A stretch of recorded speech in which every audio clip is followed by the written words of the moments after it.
Сәлеметсіздер ме оқушылар, сіздермен бірге 6-шы сабақ қазақ тілі мұзтауға бардың ба тақырыбы.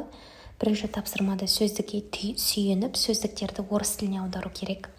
Мұзтауға бардың ба. Біріншісі аңыз, легенда, шың, пик, қарағай, сасна, густой, өсімдіктер дүниесі, мир растений. Осылай барлық сөздердің аудармасын жазып шығуға болады.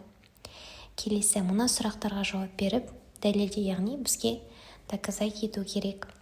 Жер кіндігі дегенді қалай түсінесің? Жер кіндігі менің ойымша жердің тура ортасы, яғни өзегі. Жер кіндігі деген оның ядросын айтуға болады, Дүние жүзінде қандай атақты сарқырамалар бар? Өзіңіз білетін сарқырамаларды жазсаңыздар болады. Қазақстанның картасына қарап, Алтайға географиялық сипаттама бер. Оған географиялық сипаттаманы осылай берсек болады. Үшінші тапсырмада синоним жазу керек. Синоним дегеніміз мағыналары өте жақын сөздер. Мысалы, қалың, тоғысу, жүздесу, жолығу, қасиетті, құдіретті, киелі деуге де болады.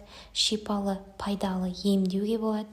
Атақты, даңқты, танымал деуге де болады.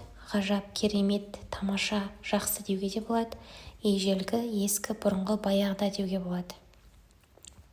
Мәтінді оқып, мәтінге тақырып қою керек. Мүмкін болатын тақырыптар: мұзтау, қасиетті мұзтау, ежелгі мұзтау, жер кіндігі мұзтау. Бесінші тапсырмада осы сұрақтарға мына тірек сөздерді қолданып жауап беру керек. Оның жауабын осылай бердік. Яғни оған міндетті түрде тірек сөздер қолданылған. Келесі жетінші тапсырмада Алтайдың табиғаты мен байлығы туралы ақпарат жинап, Алтай туралы полилог құрау керек. Сегізінші тапсырмада 30-40 сөзден тұратын кішігірім эссе жазу керек. Тақырып аты Қазақстан таулар мекені. Қазақстан кең байтақ жер, яғни дәл осылай жазу міндетті емес, осыған ұқсас болса болды. Балалар тақырыпты түсінген болсақ, біздерге пайдалы болса міндетті түрде тіркеліп кетіңіздер. Назарларыңызға рахмет.